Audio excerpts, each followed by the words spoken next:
Students, मैं doctor Sanjay Kumar Jha, assistant professor, department of sociology, AVM college Jamshedpur, सह समाजशास्त्र विषय के लेखक। आज मैं आप लोगों के सामने सेमेस्टर 3 सोशोलॉजी ऑनर्स के CC 7 पेपर रूरल सोशोलॉजी के सेकेंड चैप्टर लेके आया हूँ। सेकेंड चैप्टर में आप देखेंगे लिखा हुआ है rural social system, meaning of village and characteristics of rural social system. तो चलें आज हम लोग रूरल सोशल सिस्टम में गांव के बारे में जानें। लेकिन इससे पहले आपको मैं एक चर्चा करना चाहूँगा कि आखिर गांव का अध्ययन करना इतना महत्वपूर्ण क्यों। हम लोग समाजशास्त्र के क्षेत्र में गांव का जो अध्ययन करते हैं क्यों करते हैं, इसके क्या इम्पोर्टेंस है। तो देखेंगे कोई भी देश ऐसा नहीं है जहां ग्रामीण समुदाय नहीं पाया जाता। प्रत्येक देश में कृषि कार्य ग्रामीणों द्वारा ही किया जाता है। गांव ही वहाँ की संस्कृति का मूल आधार है। गांव ही उद्योगों के लिए कच्चे माल तैयार करते हैं या उत्पादन करते हैं।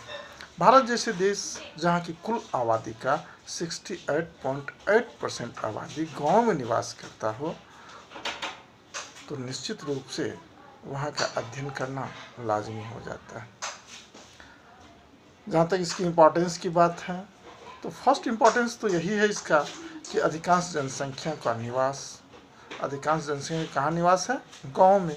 अभी जस्ट मैंने बताया कि भारत की कुल आबादी का 68.8% आबादी कहाँ निवास करता है? गांव में निवास करता है। भारतीय सभ्यता और संस्कृति की आत्मा गांव ही है।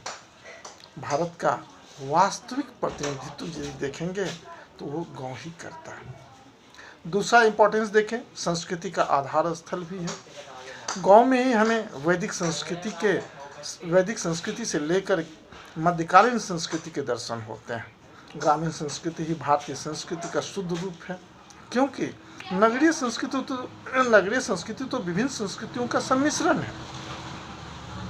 यदि हमें प्राचीन काल के कला, धर्म, प्रथा, रीति रिवाजों, रूढ़ियों, विश्वासों का अध्ययन करना हो तो हमें गांव का अध्ययन करना बहुत महत्वपूर्ण होगा। साथ ही इसका इम्पोर्टेंस यदि आप देखेंगे तो आर्थिक महत्व भी बहुत ज़्यादा है, क्योंकि ये उत्पादन के प्रमुख स्रोत हैं। गांव क्या है? उत्पादन के प्रमुख स्रोत। गांव ही सारे देश के लिए अन्न पैदा करते हैं। गांव ही हमारे कच्चे माल का स्रोत भी है। उद्योगों के लिए जो कपास, जूट, तिलहन, गन्ना आदि गांव से ही तो प्राप्त होता है या वहीं पैदा भी होता है। पशुपालन का कार्य भी अधिकांशतः गांव में ही किया जाता है। शहरों के और जो घी और दूध जो आता है वो कहाँ से आता है? गांव से ही आता है। साथ ही देखेंगे कि देश की आय का अधिकांश भाग कृषि और उससे संबंधित व्यवसायों से ही प्राप्त होती है। इसलिए गांव का भी अध्ययन करना आर्थिक दृष्टिकोण से भी बहुत जरूरी है। साथ ही देखेंगे श्रम का स्रोत जो है वो गांव है। श्रम शक्ति का मूल स्रोत भी गांव है। विभिन्न उद्योगों में कार्य करने के लिए नगरों में ग्रामीण लोग भी तो आते हैं। अनेक निर्माणकारी योजनाओं का क्रियान्वयन ग्रामीण मजदूरों के सहयोग से ही होता है। साथ ही बड़े बड़े कारखानों, बांध या भवन निर्माण की बात करें में ग्रामीण श्रमिक का महत्वपूर्ण योगदान होता है। साथ ही रेलवे में, बंदरगाह पर, चाय बागान में, खान में, कारखाना में ग्रामीण श्रमिक के रूप में ही कार्य करते हैं। सच तो ये है कि ग्रामीण शक्ति हमारी अर्थव्यवस्था की रीढ़ है। इसका और इम्पोर्टेंस हम देख सकते हैं कि मानवीय शक्ति के स्रोत के रूप में यदि आप देखेंगे तो आज हमारे देश में अधिकांशतः सैनिक जो है वो गांव से ही निवास करते हैं। सिपाही में जो नियुक्ति होती है अधिकांशतः गांव से ही आते हैं। अच्छे अच्छे पदों पर आप देखेंगे कि गांव से निकल कर लोग IAS में कम्पीट करते हैं। अच्छे अच्छे पदाधिकारी भी गांव के ही हैं। साथ ही एक चीज़ ये भी देखते हैं, ग्रामीण जन में यदि आप देखेंगे तो ये लोग शारीरिक शक्ति के कार्यों में भी महत्वपूर्ण रोल अदा करता है। ग्रामीण लोग ही राष्ट्र की मानवीय शक्ति में वृद्धि भी करते हैं। प्राकृतिक रूप से और स्वच्छ वातावरण में रहने के कारण ये निरोग होते हैं, शक्तिशाली होते हैं, हष्ट-पुष्ट होते हैं, इसलिए इसका इम्पोर्टेंस बहुत ज़्यादा बढ़ जाता है। अब सवाल ये आती है कि गांव की यदि हम लोग अध्ययन करते हैं तो एक चीज़ जानना जरूरी है कि सृष्टि के प्रारंभ से ही हमें ग्राम समुदाय का सामूहिक जीवन कुछ न कुछ रूप में अवश्य दिखाई देता है। मनुष्य की प्रकृति समूह में रहने की है और वह एक सामाजिक प्राणी है। अरस्तु ने भी कहा है कि मनुष्य क्या है, एक सामाजिक प्राणी है और ह्यूमन इंस्टिंक्ट के कारण मानव समूह में ही रहना पसंद करता है। शुरुआती दौर में प्राचीन काल की बात करें तो ऋषि लोग सामूहिक रूप से प्रार्थना करते थे, जिन्हें कि समाज माना कहा जाता था। सामाजिक समूह को प्रारंभ में समिति भी कहा जाता था। पुरातन समुदायों में कुल, जाति, पूर्व, वार्ता, संघ, समुदाय, समूह, परिषद, चर्च आदि नाम से भी इसको पुकारा जाता था। आप यदि वाल्मीकि रामायण की बात करें, अभी तो आप लोग देख भी रहे होंगे रामायण, क्या लॉकडाउन के अवधि में रामायण भी धारावाहिक चल रही है और महाभारत भी। इस दोनों की चर्चा मैं यहाँ करना चाहूँगा। तो वाल्मीकि रामायण में दो प्रकार के गांव की चर्चा की गई है, एक का नाम है घोष और दूसरा का नाम है ग्राम। महाभारत में भी दो प्रकार के गांव की चर्चा किया गया है, एक का नाम है घोष, दूसरे का नाम है ब्रज। महाभारत में पल्ली और दुर्ग ये भी गांव की चर्चा किया गया है। महाभारत के ग्राम अधिकारी को ग्रामिक कहा जाता था। मनु ने इसे सतग्रामाधिपति कह करके पुकारा है। मनु ने क्या पुकारा है कह करके? सतग्रामाधिपति। किसको?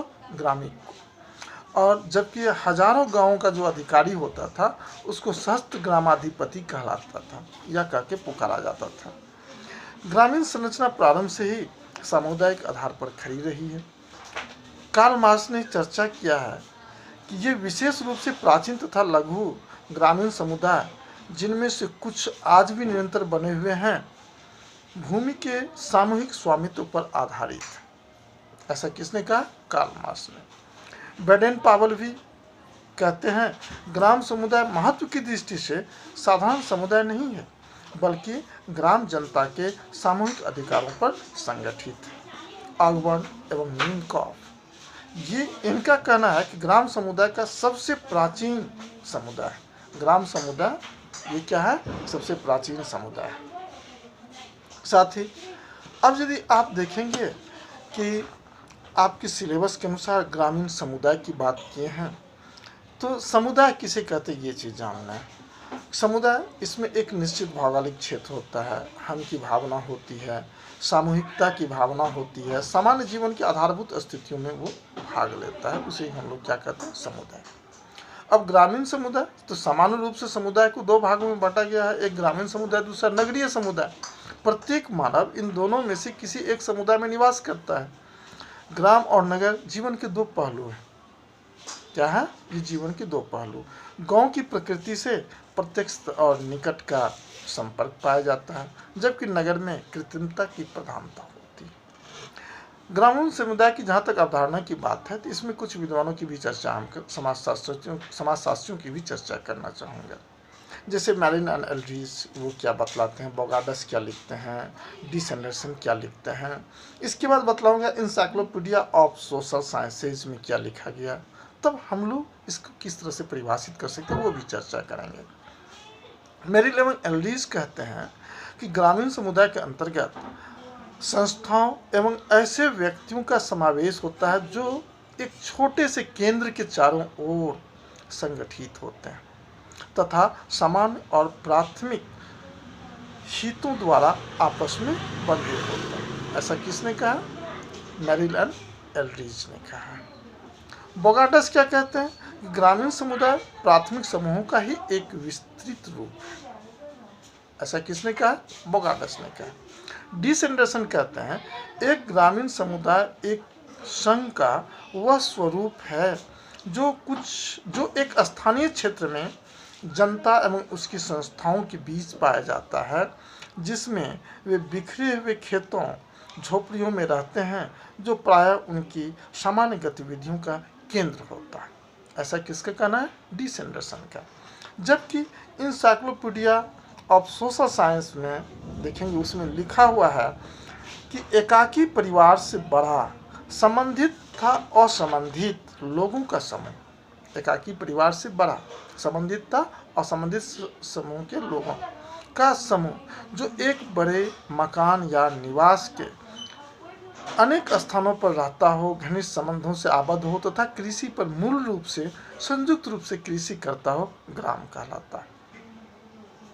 दरअसल भारत में गांव उसे कहा गया है कि जहां की आबादी 5000 से कम। भारत में गांव किसको कहते हैं? जहां की आबादी 5000 से कम हो, जनसंख्या घनत्व 400 व्यक्ति प्रति वर्ग किलोमीटर से कम। तीसरा चीज बतलाएंगे कि 75% या उससे अधिक आबादी कृषि कार्य में संलग्न हो, और चौथा है नोटिफाइड एरिया में ना हो। इस 4 आधार पर भारतीय गांव को परिभाषित किया गया। हालांकि पंचायती राज व्यवस्था में यदि आप देखेंगे तो गांव को कहा गया राजस्व गांव, जिस गांव से कि राजस्व आता है। ठीक है, तो कुछ विद्वानों ने सामाजिक संबंधों के आधार पर भी ग्रामीण समुदाय को परिभाषित किया है, और कहता है कि ग्रामीण समुदाय उस समाज को कहा है जिसमें व्यक्तियों में परस्पर आमने सामने के घनिष्ठ तथा प्राथमिक संबंध होते हैं। आमने सामने का घनिष्ठ और प्राथमिक संबंध होते हैं। जहाँ तक प्राकृतिक पर्यावरण का संबंध है, तो ग्रामीण समुदाय प्रकृति से घनिष्ठ रूप से संबंधित होते हैं। यदि इन सारे परिभाषाओं को देखें तो इस आधार पर हम ग्रामीण समुदाय को किस प्रकार से परिभाषित करेंगे। तो यदि नटसेल में कहा जाए तो ग्रामीण समुदाय का तात्पर्य एक निश्चित भूभाग पर रहने वाले किसी भी ऐसे छोटे या बड़े समूह से है जिनमें जनसंख्या की समरूपता हो, सामाजिक एवं सांस्कृतिक समानता हो, प्रकृति से संबंधता हो, सरलता एवं सामुदायिक भावना की प्रधानता हो, उसी को ग्रामीण समुदाय कह करके हम लोग पुकारते हैं। अब आपके चैप्टर में ये भी दिया गया है कि ग्रामीण समुदाय की विशेषताएं क्या है। तो ग्रामीण समुदाय की बहुत सारी विशेषताएं हैं, जैसे कि एक स्वतः उत्पन्न स्पॉन्टेनियस ऑरिजिन हुआ है इसका गांव का। ठीक है, भारतीय ग्रामीण प्रकृति की ओर से अपने आप को विकसित हुए, ये प्रकृति की तरफ से ही विकसित होते चला गया।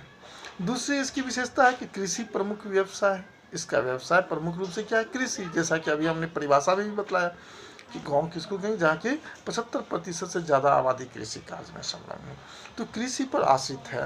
हालांकि अन्य व्यवसाय भी है, जैसे आप देखते होंगे बढ़ई का काम, लोहार के काम, जुलाहे का काम, ये सब भी काम होता है, वहाँ पर भी गांव में ही रहते हैं। इस समय भारत की कुल जनसंख्या का 68.8% आबादी भी गांव में ही निवास करता है।